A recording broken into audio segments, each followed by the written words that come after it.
Ah bah oui, voilà, je suis presque devenue une Barbie girl, alors ça vous étonne, hein, Oh, bien bah, sûr. complètement. Ah bah oui, Mais il y en a déjà, c'est qu'on décroche jamais. Des petits conseils. Des petits conseils. Bien, oui, d'habitude je suis là pour faire coup de cœur, haro, nanana, et bien c'est un coup de cœur, là. coup de gueule. Oui. Ah oui. Ah oui. Alors là, dommage.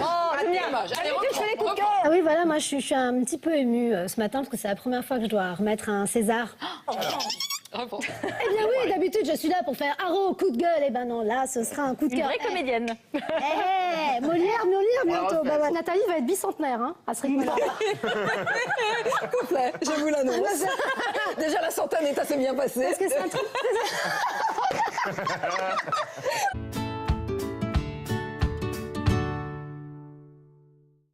Non, puis c'est une école de la vie, vraiment, Stéphane. Moi, c'est ce que j'ai ressenti. J'étais encore émue en voyant les images parce que tous les gens que j'ai rencontrés sur l'Hermione sont tous des passionnés, d'une humilité et d'une discrétion incroyable. Ils ont même plus envie de vous parler de leur voyage en Atlantique, tellement c'était fort entre eux. C'est une belle... Elle a exercé plus de 150 métiers qui étaient à l'époque réservés qu'aux hommes. On le voit sur les images. Elle a été GI, elle a été pompier, elle a été chirurgien avant l'heure. Elle a même marché sur la Lune avant Neil Armstrong, figurez-vous, en 57.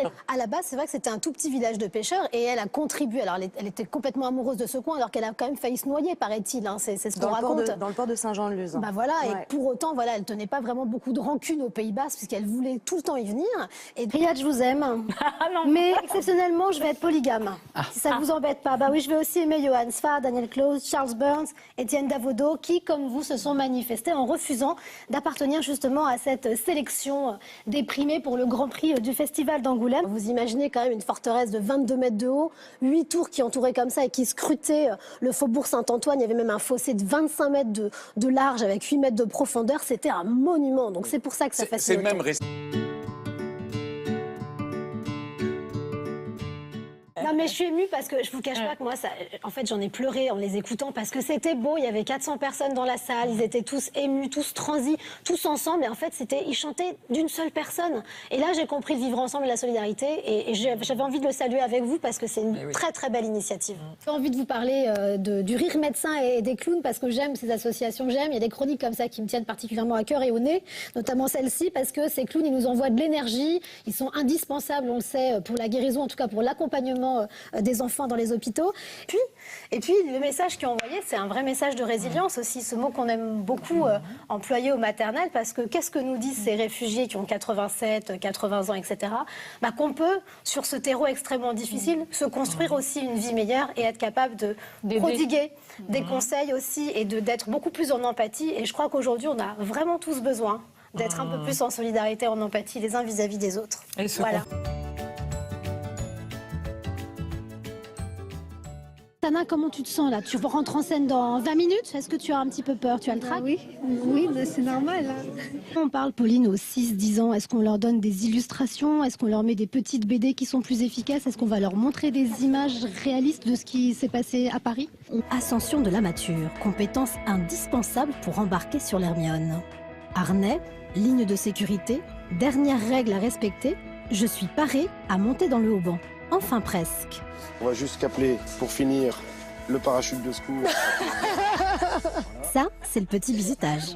Ça se déclenche automatiquement. Merci Steph, Voilà. c'est cool. Donc on peut être amené de nuit, de jour, par tous les temps à monter dans la nature. Tu l'as appris ça ou?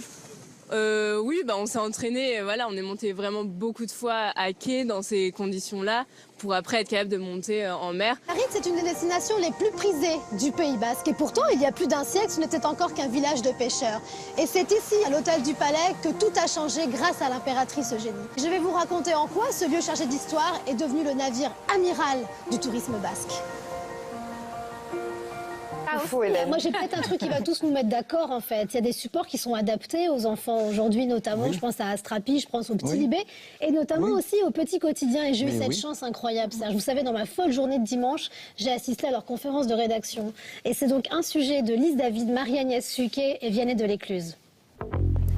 Alors, ce matin, on a rendez-vous à la rédaction du Petit Quotidien pour assister à leur conférence de préparation du numéro spécial attentat. On va voir comment ça se conçoit. Venez avec moi. La prison de la Bastille, le monument historique invisible le plus célèbre du monde. Cette fameuse prison qui existait il y a 2 siècles sur cette place où aujourd'hui trône la colonne de Juillet en son sommet le génie. Vous évoque quoi, vous ? Ça m'évoque que c'est du grand n'importe quoi, si vous voulez savoir. Je pense que ça ne se produirait pas en France. Je pense qu'il y a une liberté. Ici, on est tenu de venir avec une cravate. Tu regardes quoi de cette expérience, de cette traversée ? Comme pas mal de gens, ça a un peu transformé notre vie. On était beaucoup à faire des choses complètement différentes. Et je crois, parce que entre l'huile, le vernis, le machin, moi je suis... Oui, mais... Ils accumulent. Bon, mais je suis plus enceinte. J'ai aimé cette chronique, pardon, je ne le dis pas merci. pour vous flatter, mais... Elle va être très contente. Là, on va Merci. entendre toute la journée, là.